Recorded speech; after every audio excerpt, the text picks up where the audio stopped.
Motion design as a previous construct meant you animated graphics in After Effects. I think in the future, what we're talking about is that motion design is the way in which we communicate. This is The Fabulist. I'm Joel Pilger. This is the podcast for creative studios mastering the art of business. Powered by my friends at Coop Studios, I'm traveling the world to gather all of the insights that studio leaders need but are much too busy to grasp. From animation and motion design to experiential and live action, music and sound design, here I'm celebrating those who are not merely participating in the industry, but reinventing it. Because the future isn't just coming at us, it's being created. So let's get started. The mill is gone? Over last weekend, my phone started blowing up with texts and DMs and emails, notifications from social media that everyone in the industry was asking this same question. Did you hear? The mill might be going under. Technicolor is folding. I couldn't believe the news. I mean, the mill has been this legendary studio that set the gold standard for VFX and commercial production, that they would be shutting down as part of this wider collapse of Technicolor Group. I couldn't believe it. In this episode today, we break down why this happened and what it means for the future of our industry. Joining me, once again, are Ryan Summers and John LePore, but our special guest is Jared Yeater, who was a managing director at the mill, someone who lived it from the inside and knows all about how and why this went down. Was this inevitable, a failure of leadership maybe? Or is it the end of an era? Or is it just the beginning of something new? Let's get into it.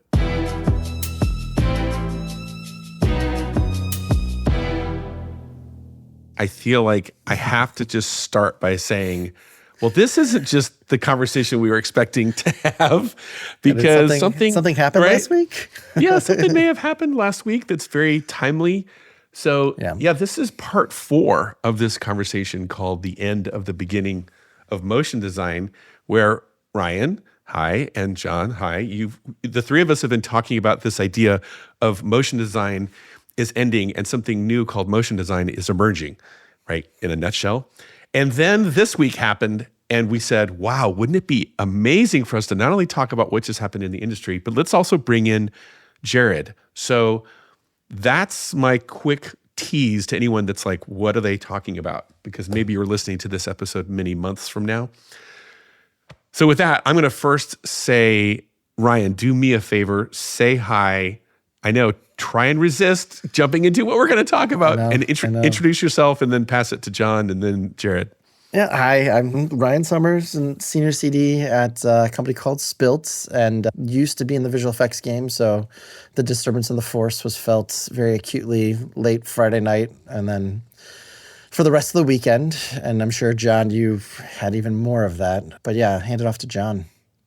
Hey, this is John LePore. I'm a co-founder of a practice called Black Box Infinite. Spent the first half of my career creating fictional technologies for science fiction and superhero movies, and then quickly positioned myself around the way that mindset can be brought to real-world digital products and experiences. Close to 2 years ago, co-founded this practice, Black Box, that specializes in this space of helping innovation leaders strategize, visualize, and realize the next era of digital experience. I've loved this ongoing conversation with Joel and Ryan because a lot of what we've done is taken a background in this discipline of motion design and transformed it into something that's a hybrid with some other disciplines and specialties. And I think so much of that spirit of motion design is really critical to what we do, but we never refer to ourselves as a motion design studio or house or practice or whatnot. And I think that plays really nicely with this ongoing theme of the end of the beginning of motion design and this sort of point that it's at. And then so with the recent things happening within the industry, I thought it was really critical to invite my business partner, Jared, to the conversation. Jared, can you introduce yourself? Hey, Jared Yeater, as John said, partner at Black Box Infinite. Most of my career spanned, working at places like, the Mill and PSYOP as a VFX producer, and then ultimately, running and managing creative studios like those businesses. So with that, Jared, you just gave everyone that's why Jared's here. Because the headline that we can't not talk about, right? I'm going to read it right here, is Technicolor Group's shuttering of its iconic post-production and visual effects houses, including the Mill and MPC, shook the advertising and creative industries, transforming the landscape in its wake. So, wow, this conversation now, right, just got a lot more interesting because everyone in the industry is asking all kinds of questions. And what does this mean? And what's the significance? So I'm excited to start unpacking this. And right off the bat, I guess I would just say, Jared, what's this week been like for you, or John, because you guys both have we all have connections and peers and friends at those companies, but obviously the circles spread far and wide. But Jared, what's this week been like for you? Yeah, it's pretty crazy. I mean, I'm sure like all of my sort of former Mill colleagues, our phones have been blowing up like crazy. Both, questions about what's going on and, honestly, a little bit of dirt digging and things like that. But for the most part, sadness, but also a lot of reverence for, what the days used to be like, and a lot of nostalgia for all the great times, but definitely sadness for the brand. I think everybody who has worked, or I assume still works for the Mill or did up until recently, has a lot of pride about having that name on their resume. And it's so the sadness that won't continue, I think, is sort of permeated most of the conversations that I've seen transpire since then. And John, what about you? Did all of your DMs and phone blow up this week too? Yeah, and it was interesting for me in particular because I got to see it from two very different perspectives. I have many very close, very personal friends who have been at the Mill for over a decade. Many of the freelancers that I've collaborated with, when they're not collaborating with me, they're collaborating with the Mill and whatnot. And so there's a ton of people on the ground, particularly on the creative side of things, that I think, this is a very violent and in some ways unexpected, and maybe it shouldn't be unexpected, but shock to the system.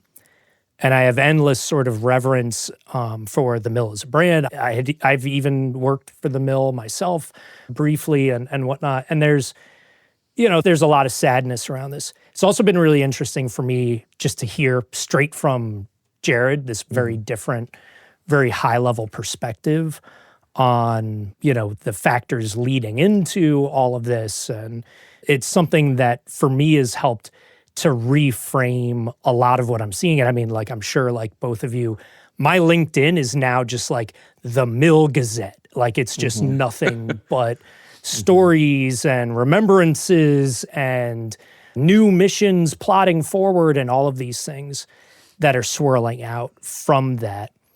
And I think it's also really easy to find the wrong takeaways or some sort of alarmist conclusions that can be found in all this. So it's been for me fascinating to be, and again, even just thankful that I'm only just on the sidelines, that I'm not talking about this through the lens of my business was tied into some business that the Mill or MPC or Technicolor in general were doing, and now we're flipped inside out or anything like that. And I have tremendous, sympathy for all of those who are feeling very, unsettled this week. Yeah, I mean, obviously our hearts go out because disruption just sucks. I mean, if you're a human being and you get disrupted, that's a shitty experience to have to navigate. So our hearts definitely go out to everybody in the industry. And of course, all of us here are standing by to help and, give people connections and leads and all those other good things that hopefully help them land softly. But Ryan, you and I, this past week, of course, inside Forum, where we have a couple hundred founders, there's been plenty of chatter there in the threads and so forth, and a bit more candid, I would say, because there's a lot of things people can't ask or say publicly that's been going on in the conversations. What was your week like with this story? I mean, first off, for me, I feel like it was a very almost like exhausted exhale, because in another life, back around like the Life of Pi time, I was working in LA doing VFX and went through the whole struggle to try to like, how can we unionize? Does anybody understand what that means? What kind of representation can we have? Is there a voice for people who work in visual effects? You know, like, why don't we stand up and take some of our leverage? And it was a very frustrating time that I felt on Friday. Obviously, like, just like everybody else here, I have a lot of friends at the Mill Plus in Chicago. You know, and I worked in DK Chicago. If, like John was saying, if you weren't freelancing for DK, you're freelancing for the Mill. So a lot of the people, when DK shut down, they went there. So I immediately, that was my first call. I was like, who can I help? Who can I connect? Who can I just be like a shoulder? But I think the second order effect, as it was starting to become real, and that it wasn't just US, it was the whole, you know, international suite of studios, was like, I can't believe that this took this long to happen, because that was my kind of belief when we saw everything happen around the Life of Pi time and saw how we were not going to be able to stand on our own 2 feet, and that we were going to have to chase tax incentives, and that we're going to be gypsies and all this stuff. Like a place like the Mill or MPC felt like, well, at least they're strong. At least they're going. It seems like they have work all the time. But there was this inevitable impending sense of doom that got me to even leave the industry and spend a lot more time in motion design. And in some ways, if you start hearing things and talking to people, even just look at the news, right? Like from 2015 on, you're kind of like, how is it even going still? One of these companies is going to have... What would be the opposite of an overnight success? Like an overnight crash? You know, it felt like whatever that is, right? Like you always hear people talk about an overnight success, but there was 10 years of work behind the scenes. This kind of felt like the inevitable conclusion to things that, you know, I'm sure Jared can explain a lot better with a lot more detail, but it kind of was like, okay, now let's figure out what's next, because this was going to happen. You didn't know which one it was going to be, but the time was coming that this was going to happen. So I think for me, that was the big thing of like, all right, this does actually in some ways kind of feel like maybe in 6 months or a year, this will be the date that marks the end of the beginning. And then, you know, we might be in the middle of the middle after this, but like this might be the moment we all write down as the canon event that we said, oh, the world is now different. Well, for anyone that maybe has had their head under a rock in our industry, I would say when I think of the bellwethers, right, the leaders in our industry, the motion design side of the industry always talks about, well, if you were Buck, right, that's the default de facto. But for the people that are more on that visual effects and commercial and production side of things, you would always insert the phrase the Mill. Like that is kind of that gold standard of, well, they've achieved that level, that success. So I think the questions on everybody's minds is now this looming, haunting thing called, well, is motion design / visual effects dying? And I'm curious, who has a answer to, you know, whether it's yay or nay? John, I see your wheels turning. I more than anything kind of want to prompt Jared with just the notion that I think it would be really easy to look at all of this and say like, well, here we go. Here's the ultimate sign that the downward spiral of the visual effects industry is real, and this is a key turning point. I think it would be very easy to have that takeaway. Jared, do you think that's appropriate? No. Motion design, visual effects, the broader landscape of what we're talking about here is not dead by any means, and I don't think anyone should have that takeaway.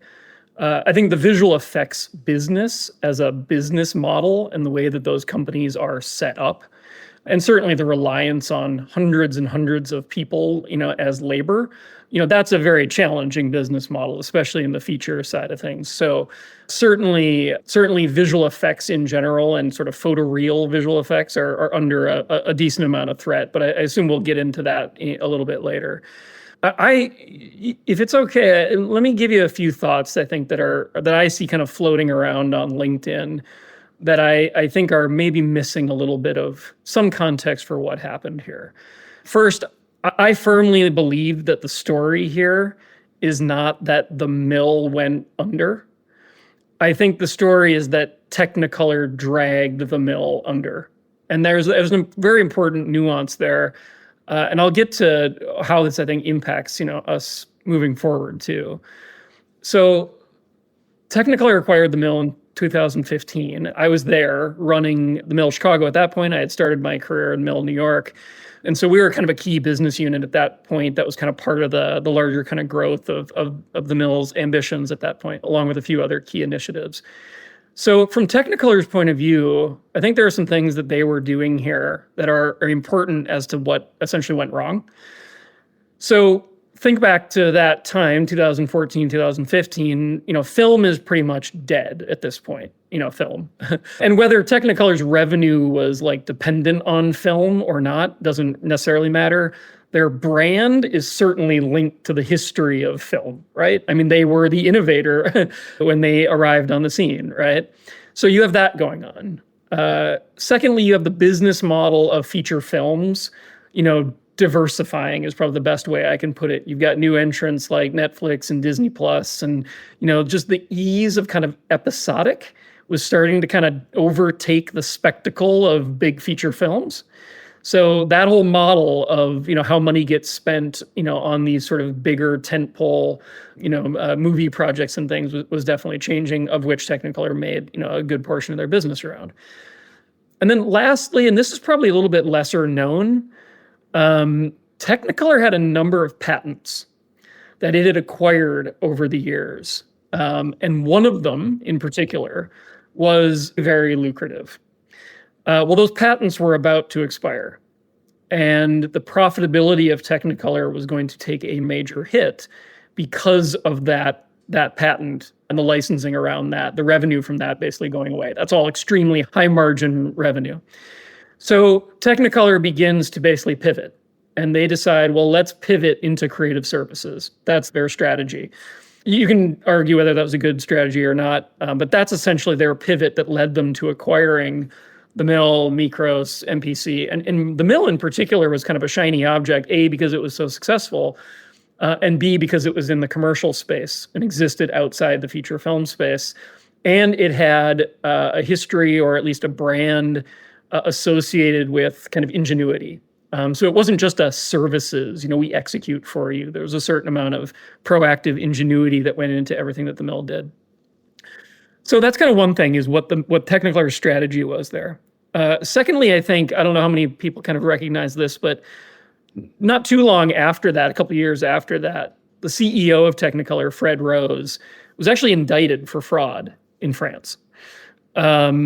I'm not drawing any specific conclusions that was directly linked to exactly kind of what's played out here, but I will get to why I think that's important in a second.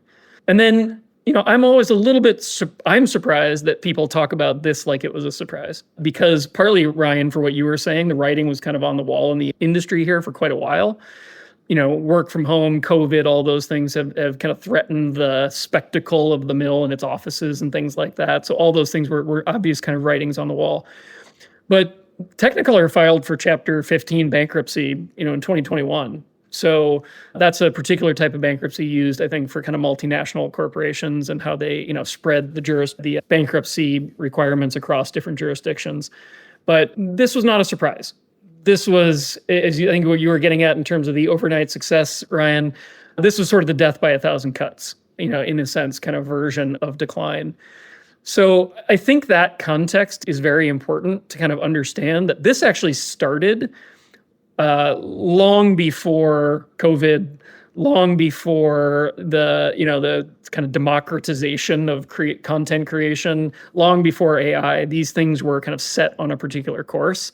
I do think that the story of the mill is also about going from spectacularly good management to spectacularly bad management. I experienced a little bit of the Technicolor management, and I didn't leave for that reason or anything. I had my own desires to do different things in my career, and I was sad to leave when I did. But knowing kind of what I know, and a lot of us have kind of heard from people who are kind of on the inside, a bit of a toxic environment and a very corporate kind of driven approach that very much missed what made the mill special.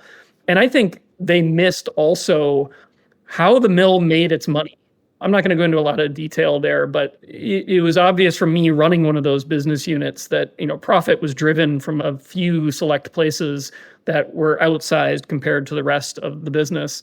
And I don't believe that Technicolor fully understood that and paid attention to it as they kind of guided the strategy moving forward.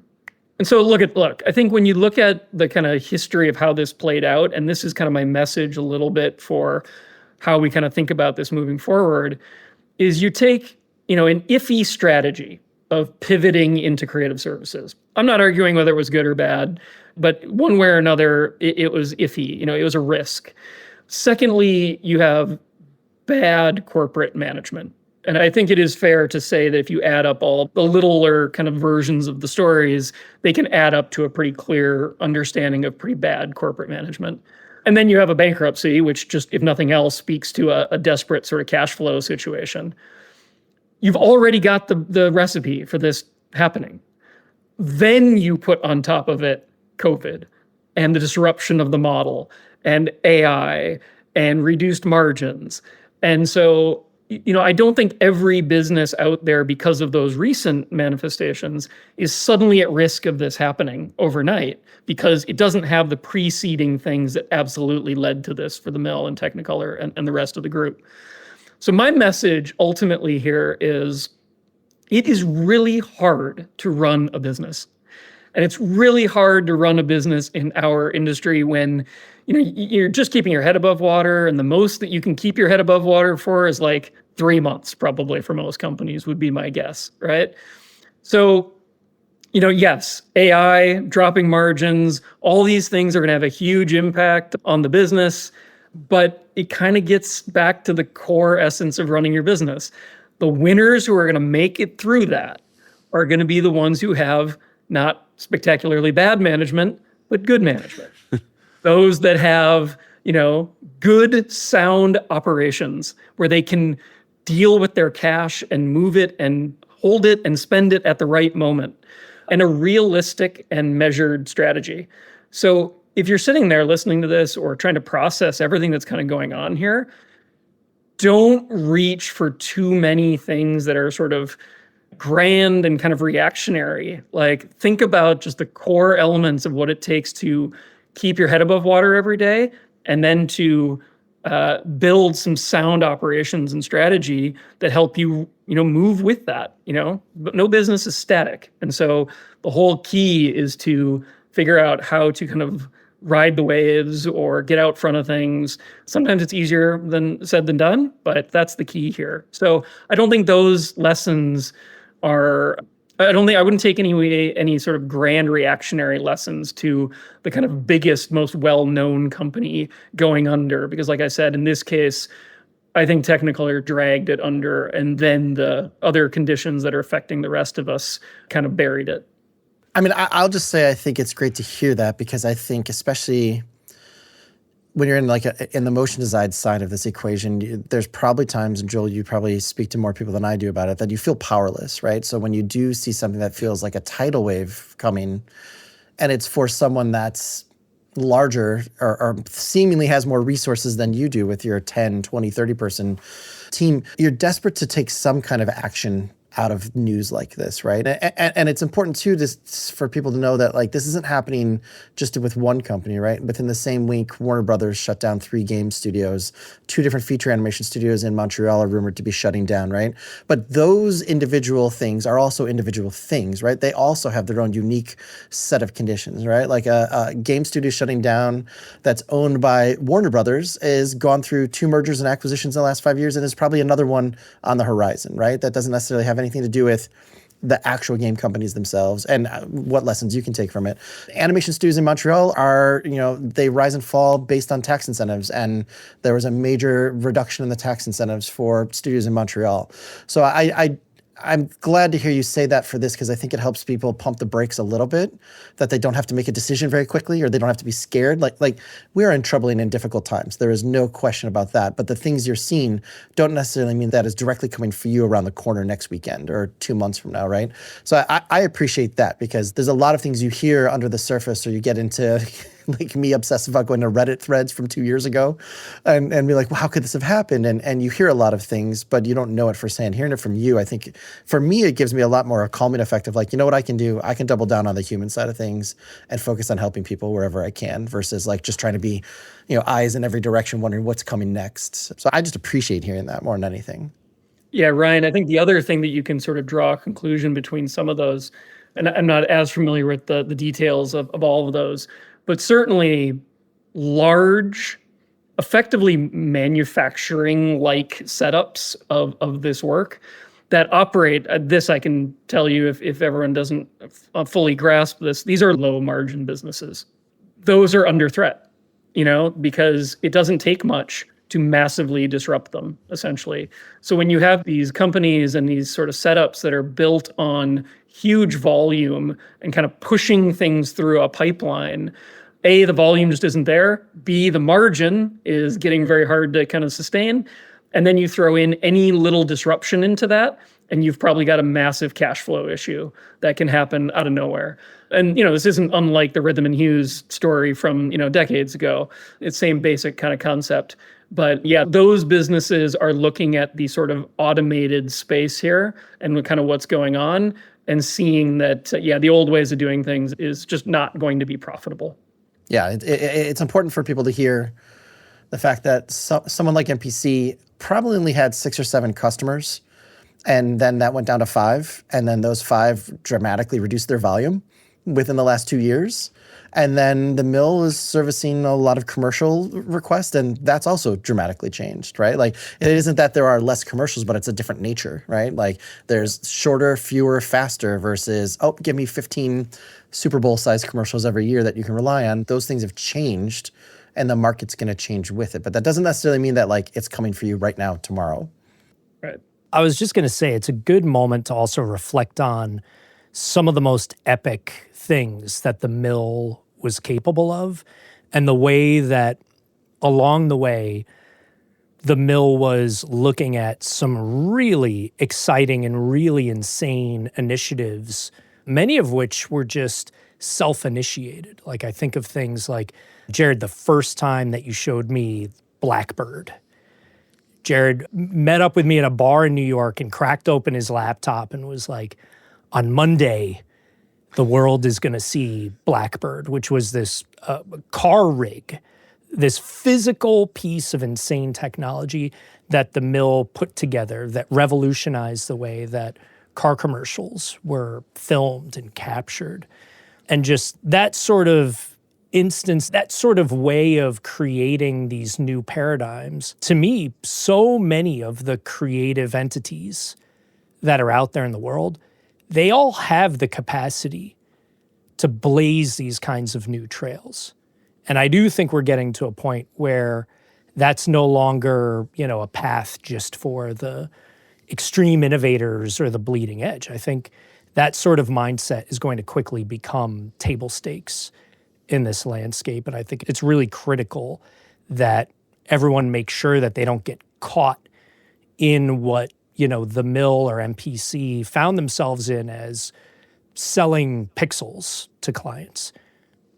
Yeah, John, I want to pick up on that for a second. And I promise I'm going to stop my kind of mill nostalgia tour here at some point. But, I've thought about this a lot over the last week. And Joel, you had asked what that week has been like a little bit. And of course, people are reflecting on the great work, the awards, the, cool tech, the parties, all the sort of big things that, we're driven by these insanely creative and technical and ambitious people who led that company. And that is all very true. Incredible people at the top, incredible people in the middle of that company. The average person was, innovative themselves, if nothing else, trying to create a plugin or a script that allowed them to get home sooner that night. Whatever it might be, tons of ambition and ingenuity ran through that company. But when I reflect on the thing that will be missed the most, not just at the mill, but for the industry at large, is the runner program. And the runner program, was essentially the internship, program. I think it's the runners are kind of a British term or kind of a British way of grooming talent compared to an American kind of way of doing it. My God, the amount of people that are in extremely senior positions today, running their own companies in very influential places across the industry, or still at the mill, who started as runners, is an incredible number of people. I had the fortune to hire many myself, some of them who've already risen to kind of the top of their craft and left the mill a long time ago. It is always the thing that I am most impressed by. And those individuals deserve a lot of credit. They took the opportunity and ran with it and then sowed their seed throughout the rest of the industry. And we've all sort of benefited from that and just spreading good talent around. But the kind of cultural aspect of that was really critical to the mill. You had to have ambition. You had to look at some of those problems and go, you know what, I can do this better. I don't care if the person next to me is going to figure it out too. I'm going to try and do it first. There were no knives out. There was no competitive thing where people were, against each other. But there was a healthy amount of competition in that company that really drove it. And that was instilled in you from day one as a runner. You were taught anything from just, hiring someone who had a certain amount of ambition and a certain amount of kind of flair for wanting to be the best that they could. But we taught everybody, I care about you walking down the hallway and picking up a scrap of paper in the floor, not because it's your job and I told you to clean the floors, but because if you care about that scrap of paper on the floor that much, you are going to care about the comp that you do later when you're a flame artist, or the way how many, polygons you put into your model when you build it in CG or whatever it might be. And so that sense of kind of ingenuity and quality and kind of dedication was instilled kind of day one. And I think a lot of other companies have benefited from the fact that the mill kind of instilled that in them and trained them. And that is spread across the industry in a really valuable way. And I think we're going to miss that, at least as it relates to kind of the history of kind of the visual effects industry. But I think, John and I talk about this a lot, which is, at Black Box, we talk about putting kind of young, new creatives through an entire different kind of boot camp now that's sort of appropriate for this kind of coming era of motion design. And we're more excited about that than ever. So yes, some of the history of caring about pixels to some, extreme level is probably waning or dying in some respects, or at least the business model around monetizing that. But the art of it, the care, the ingenuity, the ideas around it, the tools are better than they've ever been to exercise great ideas. It's so interesting, Jared, because hearing you talk about that culture and all that innovation and ingenuity, talent, it's almost like if somebody could have extricated the mill from that larger financial ecosystem, maybe it would still be crushing it. And it's just it's interesting to think, obviously now, all that talent and everything, it doesn't die. It doesn't go to waste. It now redistributes, right, elsewhere in the industry. But there is something lost, right, in that transition. I mean, when you think of what's going to be happening now, what's now the implications of maybe us as an industry and for studios and production companies saying, oh, here's where we're going now, and it's better, it's worse based on this news, or maybe it's irrelevant? Ryan, you have a thought? I mean, I think if anything, if you want proof that this didn't actually happen overnight, on Monday, art creative spooling out of seemingly nowhere, not to ask anybody else on this call to give us intel on it, but that doesn't happen in a weekend, right? That at least proves that there was some honest understanding that something was coming, and an entire company full of people from the previous company tying together and joining with another collective of people. I think you're just going to constantly see more of that. I do have questions about how many more large-scale VFX studios are there that are not owned by a studio or a streamer. That clock feels like it's ticking, and all those wonderful things that Jared talked about, those kind of disappear. That is one of the things that I love about having some institutions around still, is that they are safe harbors for people to enter in at an early part of their career and find their way through in a way that's really difficult, I think, to do when everyone's remote or they're all kind of in small little pockets.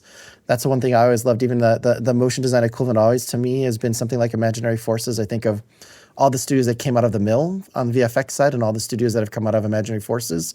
That happens because people come in thinking they know what they want to do, and then being mentored and being challenged and being pushed and having these great personal discoveries like, oh, I didn't know I actually wanted to do X, because the place was kind of a safe harbor. It's a big enough place with enough work, with enough people that you can find yourself there.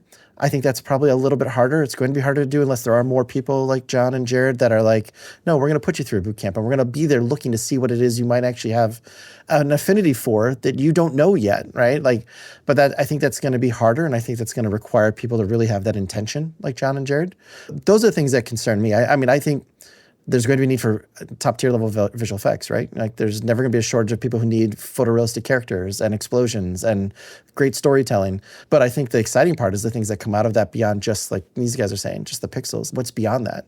Where's the level of interaction? Where's the level of, you know, taking this stuff and bringing it into the real world? How do you integrate the same kind of ingenuity into other industries that desperately need it and don't know where to go to get it, right? You know, all of these people existed and they were making visual effects. How does a brand go and knock on the door for the mill to be like, how can you help me with my product? That didn't exist. Now it does. And there's only going to be more and more of that. You know, that's happening everywhere. That happens at Pixar. That happens at huge game companies. Unfortunately, it's happening because of the mill imploding. But like, that's where I think John's probably the best person to actually kind of answer, like, where does this all go? Well, one of the things I'm really excited to watch unfold in real time is that you've got this huge quantity of incredible creatives that have just kind of had their ass kicked out of the airplane.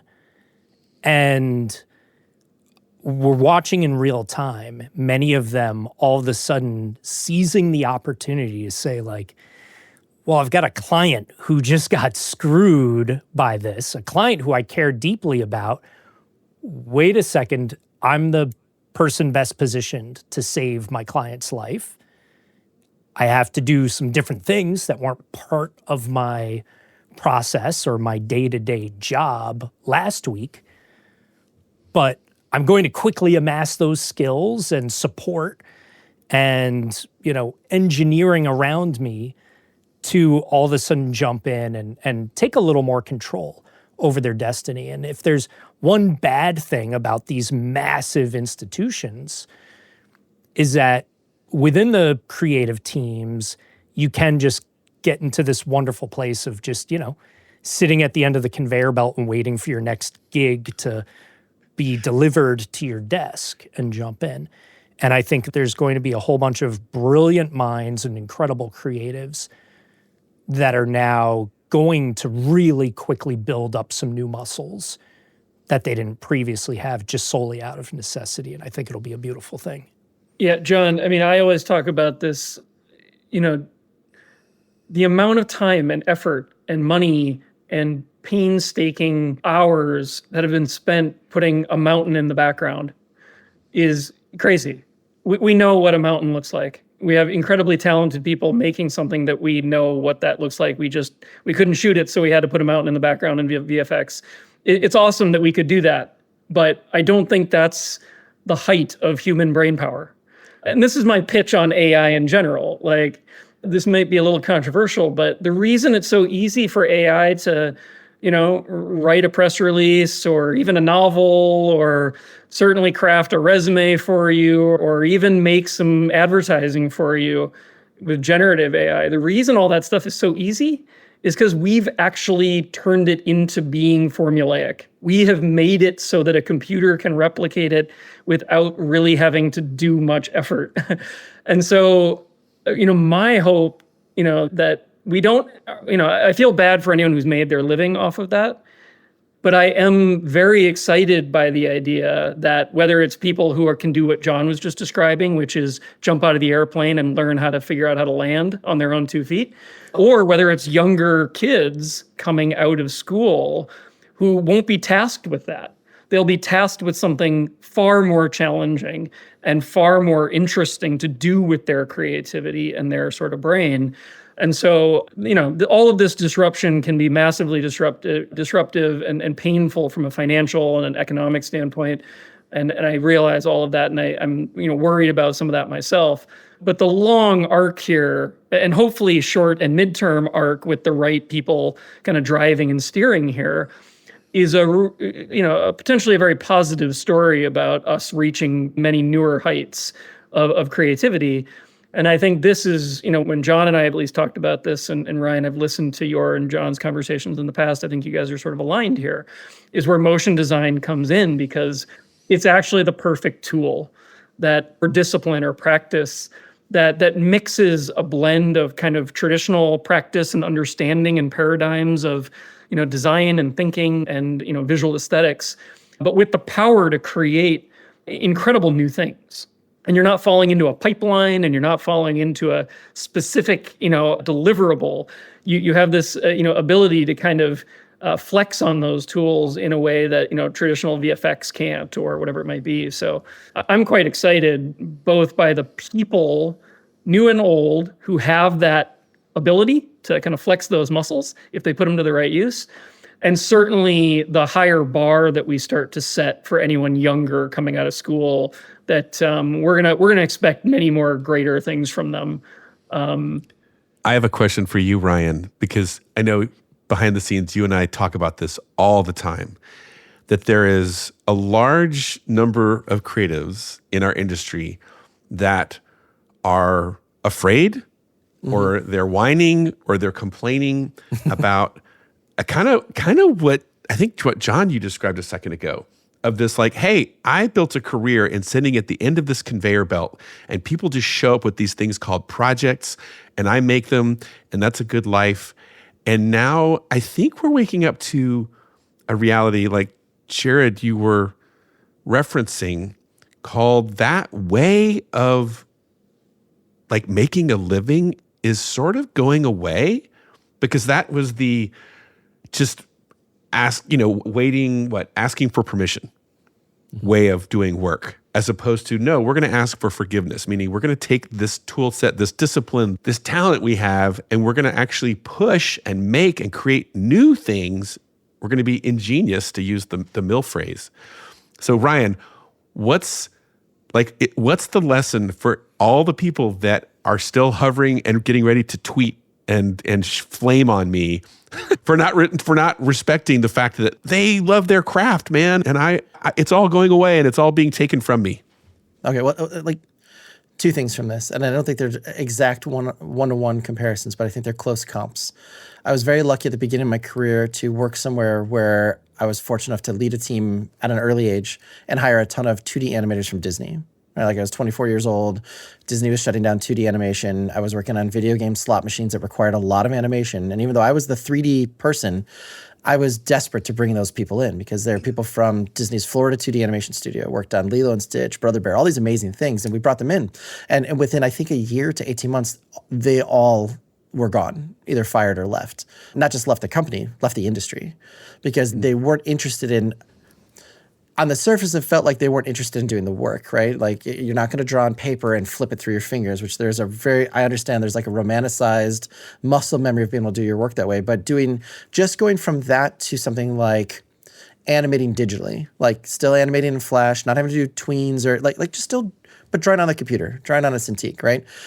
I think it was 7 of the 8 people within a year were like, I'm not doing it. This is who I am. I spent 15 years learning this. And they pointed at the pencil. And it would always get me mad, because it's like, no, you spent 15 years learning this. And if you could just spend like 6 months getting used to these digital tools, or maybe even, learning 3D, you would be the best person in the entire industry doing this, because no one has this or the hearts and the years of experience of making something come to life through motion. But they couldn't get over that hump. And it's a lesson I've carried with me all the time, because the one person who did, he quickly left the company after he learned After Effects and he learned Flash and then he learned Maya. And then he went to Disney and trained all the old 2D animators at the Disney studio in Burbank, and was the person who picked who would stay and who would be laid off. So he proved the theory I had of like, if you could just get over the hump of like the tool, what you have inside of you, the knowledge. And I feel very similar feelings about now. I'm not saying that everybody's going to like go from VFX to, like making video games, or go from VFX to doing interactive or whatever. But there is the knowledge besides just the tools and the punching the buttons. There's something of extreme value there that doesn't feel like it right now. Right? Like your entire studio and way of life and where you went to work every day for 10 years disappears. You don't feel that. But I also remind myself all the time that it is weird to expect that the assembly line for the combustion engine that worked for your generation and the previous generation and your grandfather's generation is going to still continue punching out things and also bring you money for your family. And I always go back to Mick Jagger being like, it was great for like 12 to 15 years that we could stick music on a plastic disc and print $60 million every year or two. But he's like, for all of time before that and for seemingly all of time after that, you know how we made money? We got out and we played music for people. And it was like, it's that also lesson that like whatever we felt like it was like, this is it. And we went to school to do it. And there's a generation before us and a generation after. Like there's no guarantee that's going to be how it always lasts, right? There's no guarantee that's just going to be 2 more generations of kids coming out of school are also going to have the visual effects jobs waiting for them and the pipeline to get through, right? And that writing's been on the wall, right? Like it used to be you'd get in through roto or paint. And that hasn't been the case for 2 decades in visual effects, right? There used to be a thing called ink and paint in 2D animation that you don't know how to animate. You just get in and then you learn while you were there. That hasn't existed, right? So like, I don't think it's like all like sunshine, but this isn't something that's brand new with last week's news. John, is it safe to say that your whole dream and business model when you and Jared started Black Box was not predicated on we're going to sit around and wait for people to call us and say, hey, we need a fill in the blank, put in the word video, concept, whatever. I'll just let you riff. I wish that was the case. That would be lovely. Easy. That would be really easy. But the hard reality of it, going into it, was we knew that we were providing a new kind of service, a service that people didn't have a budget allotted to last year, right? And that it would take a very compelling case for people to take the plunge and dive in with us. We also knew that we both have amazing catalogs of highly secretive past initiatives that we've done with the biggest brands in the world that no one is ever going to know about. And so it was really critical for us to approach this landscape with, and I don't think I've talked about this too much before. I'm sure I've touched on it a little bit. Internally, we call it a halo project, which is where there's an idea or an initiative that we are just putting out into the universe that we think has not been seen before, is something that's very different and will generate some interest or at least help others find their way as they're navigating some of the new technologies, some of the new opportunities, even some of the new ways of approaching like business and creative collaboration. And so for us, it's just critical. It's part of the oxygen that our machine requires to survive, is we do have to put an enormous amount of energy into blazing that trail. And if we don't do that, our expectation is that, we will shrivel right up. And so it's critical that we're forging that destiny. We're building those train tracks right in front of the locomotive that we're on. I'm thinking of that Wallace and Gromit, right? So Jared, I mean, how is that fundamentally different than what many people might think of as, I launched a studio and clients call me and they have projects and I execute them, right? I'm at the end of that assembly line. As a business, how is that what John just described different? Yeah, I mean, this is what I think is the fundamental change that is either occurring or needs to occur. I don't think the creativity, the disciplines, the tools are changing. The efficiency of those tools is changing. To some extent, the creative bar is changing. Unfortunately, it's changed probably negatively over the last 10 years where there's a lot of crap out there, but there's an opportunity for it to go massively up. What is changing is the business model. And what everyone has gotten used to is this idea, at least in the advertising kind of commercial marketing space, and even probably the feature film space, although I just don't know as much about that myself. These were ready-made pipelines of work. There's just a flow. It's a process. Advertising is a process, not an industry, in my opinion. And there's this flow of work. And you can start a company by just tapping into that flow of work. And yes, it might mean that some other company eventually leaves the market as well, because the market can only withstand so many companies doing the same thing. But the business model didn't need to be radically different. We're just going to do the same thing that everybody else is doing. We're going to tap into that flow of work, pick up what we can, and ride it out as long as we can, basically, and keep pivoting and evolving, in whatever way is possible. But the business model here is changing. For so long, agencies, were the safeguard of all this work, at least as it relates to marketing, or the big studios were the safeguard of this work if you're talking about feature films. And suddenly all that's disrupted. Now a brand needs 10 agencies, not one. Now you can do, I'm imagining a feature film script gets looked at and said, instead of a 2-hour movie, why don't we make this, 5 seasons of a half an hour animated episode, episodic, right? So anything's kind of on the table, basically, at this point.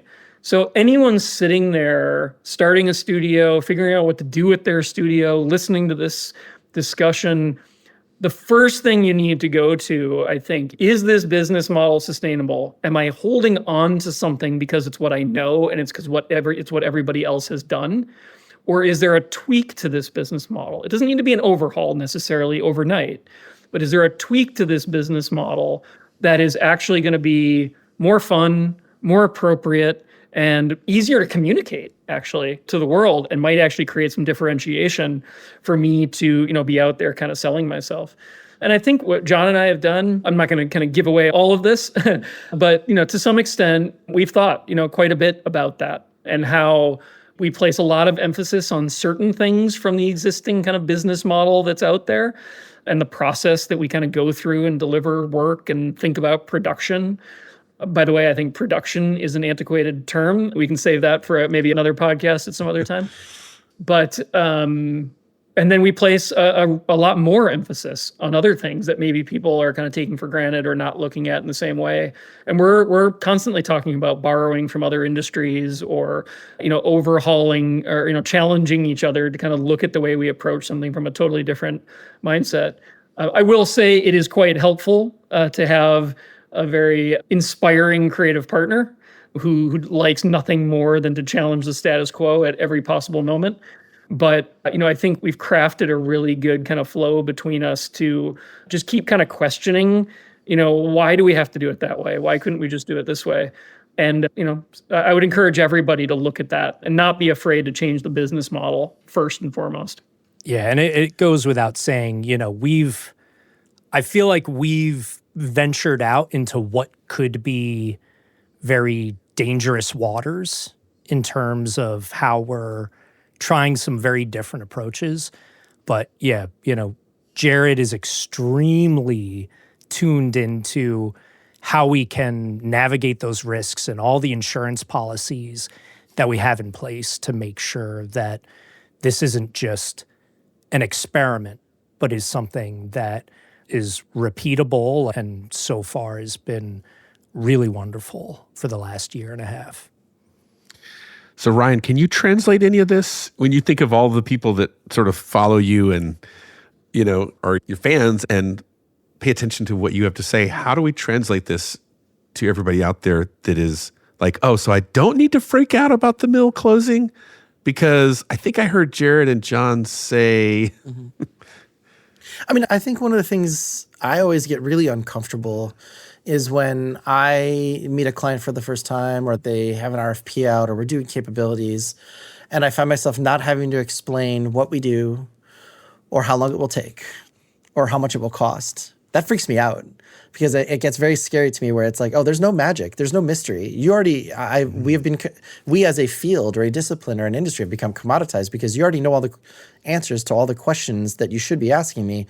And you've made assumptions and you made business plan. And like, to me, it feels like that's an exciting thing hearing from these guys is that it is harder work, but it does take some explaining to be like, this is what we do, and this is what we offer, and this is why you need us, and these are how we can solve problems that you may not even known you had yet. That's an exciting thing because I think I was mentioning in the chat, when you all dropped the whole kind of F1 mock-up, that felt like that was an epicenter that started radiating out, and I was even commenting like, how many things have you seen since that came out where people are like, oh, it's that, but for the NBA, or it's that, but it's for football, like where we're like, those are important markers to be like, oh, there's a different way to take your experience and your curiosities and your obsessions and your various interests of creative and technology, and express it in a way that is not just a commodified menu off of a list, or an item off of a menu where you're like, I would like 4 animations and they should cost about this and I need them in 2 weeks. And then can you cut it's nice to hear that there are other conversations happening that I would bet most people who are bidding out, VFX shots for the next blockbuster film wish they had those conversations, because it's basically being told to them, it's going to take this much, you're going to work with these partners, you have this much time, I need to see it when, and this is my expectation. Like, we deserve to be able to have those other kinds of conversations where it's more of like we're giving you the direction, we're giving you the taste, we're giving you the options, and we can help partner rather than just be like a vendor. Maybe that's the bottom line. It's like, it's nice to hear someone who's having conversations that isn't just a vendor conversation. I mean, and I hate to keep centering everything around motion design, but God damn it, motion design is the most versatile that's out there and is a key that can unlock any of these other verticals or opportunities. So please, my motion design people, get out there, grab a hold of all of it, because it's needed desperately. Well, John, we were even talking about the definition of motion design yesterday in one of our assignments with a client, and how we were going to structure a particular team for that assignment. And, we just started, kind of riffing on, like, when you mean motion design, a motion designer, do you mean an animator who can do a couple of design frames here and there? No, we're talking about a motion designer in a much different context. Oh my God, and I'm so happy to hear you say that. That makes me smile. Because I feel like it's amazing, because it's taking, it's taking the word design and using it, I think, in the truest sense. It doesn't have to mean graphic design. It can mean story design. It can mean graphic design. It can mean, user experience. It can mean, lots of different things. The key about the difference of where the world is headed is that we put the word motion in front of it.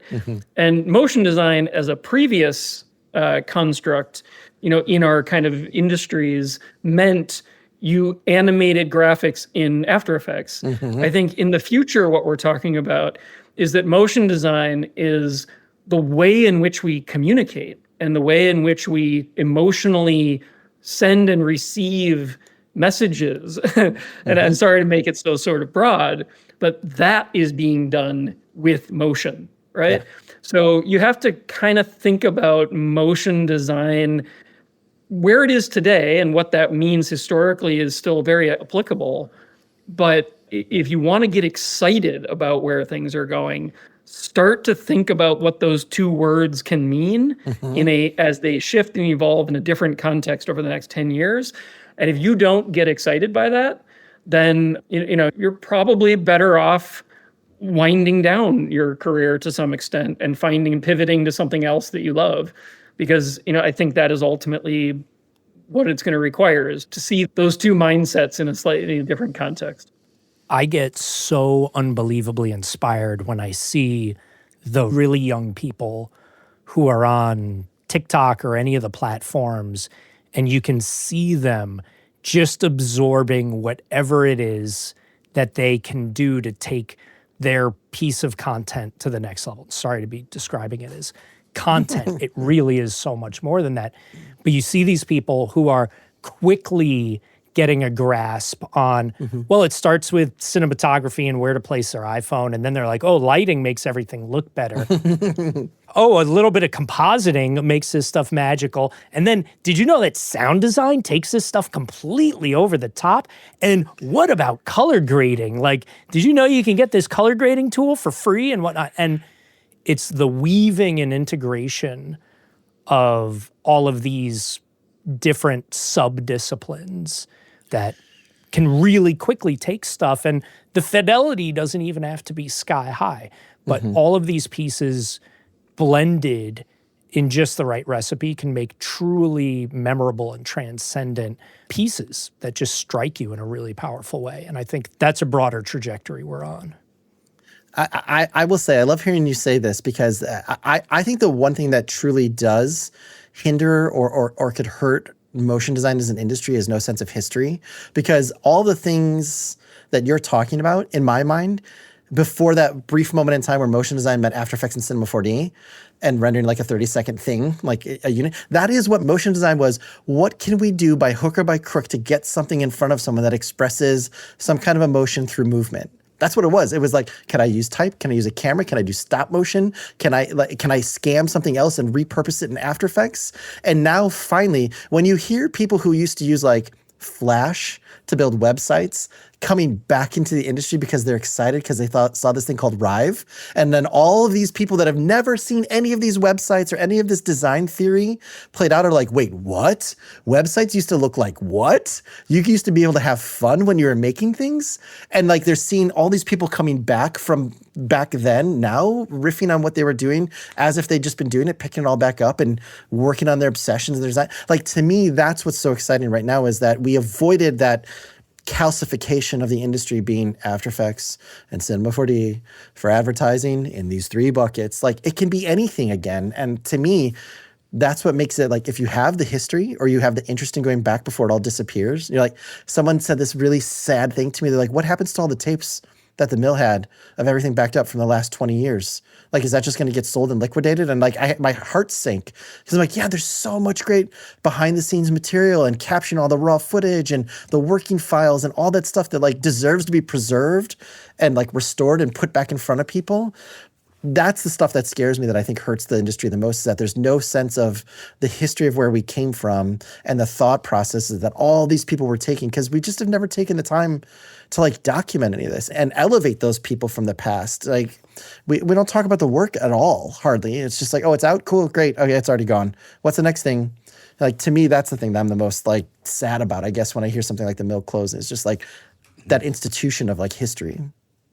You're waiting for those mill beta decks to hit Facebook Marketplace. Dude, if they go on, I'm going to get a group of people together to get those like LTO tapes and, you know, like buy them on it for a dime a piece and then uncover what's on them and then put them out. I like the historical context, Ryan. Where I tend to go with that, though, is that, you know, there's sort of a standing on the shoulder of giants, kind of, you know, rising tide lifts all boats. You know, we propel each other into the next generation, you know, all the time. That's our mandate as beings, right? Is to just leave things slightly better than the way we kind of found them. But that story and that history, you know, is ancient. So if you're scared about what's happening today, and you have every right to be scared for, you know, if you're trying to pay your mortgage or worried about your business going under, or your longstanding client is cutting their scope of work, or, you know, you don't see that lasting much longer. Those are all perfectly legitimate things to be worried about. But what is happening here? Yes, AI is a particularly kind of revolutionary moment, I think, that deserves a certain amount of like step back to process that. But every industry has gone through this for time, you know, as long as time has existed. And so take some comfort in that. You know, not everyone is going to be the kind of, you know, innovator that changes the world with an idea. I don't think you have to be. So you don't have to be intimidated by that either. But just keep taking some steps forward. Make sure you're, you know, analyzing the things that are right to analyze. That's why I focus on the business model, because if you can preserve some cash and you can find some smart moves, then you can pivot slowly. You don't have to pivot fast. It's not actually possible for the entire industry to pivot overnight in the same direction. There just aren't enough people who know about all the new fancy things to do that. So that's actually not even sort of a possibility. But just, you know, try to be excited about something first, and then start to figure out kind of where you go with it. I think that's kind of critical, if that's and take comfort in the fact that outside of our little geeky industry bubble, there's disruption and turmoil off the charts everywhere else as well. Yeah. Right. No, I appreciate the encouragement and the admonition to take comfort. We're, of course, mourning the mill and this chapter in the industry closing and all that goes with that. But I think the thing that's cool is I heard some meta stories coming out of this, because we talked about ingenuity. And Jared, you talked about the phrase more fun. And John, you just said excited, right? Like, what's the thing that gets us excited? I'm reminded of probably my most favorite definition of capitalism is creative destruction. Have you guys ever heard that phrase? Mm-hmm. And it's a really interesting, right, as Jared, you were saying, in the history of our industry and before that, hundreds and thousands of years, there's been this thing happening where things are being created as they're being destroyed. And I'm not trying to be toxic positivity, but I do think that the future belongs to those who are okay with asking for forgiveness rather than waiting for permission. So I appreciate all the encouragement coming from you guys about this and helping everyone see a different perspective than, oh no, the sky is falling and our industry is dying, because I think we all agree it's actually not that at all. So Jared, thank you for joining us in this rendition. It'd be awesome to have you back when we do part 5 or 6 or 7. And Ryan, you're amazing as always. John, so great to have you all. You guys are amazing. Thank you for being part of this conversation. Yeah, thanks for weaving this all together, Joel. And always love chatting with y'all about this stuff. This is a highlight of my month for sure. Thank you, gentlemen. Thanks for listening to The Fabulist. And thanks to my collaborators at Coop Studios. If you run a studio and desire to master the art of business, apply to join Forum, my private network of the world's leading studios. For details, just go to joelpilger.com.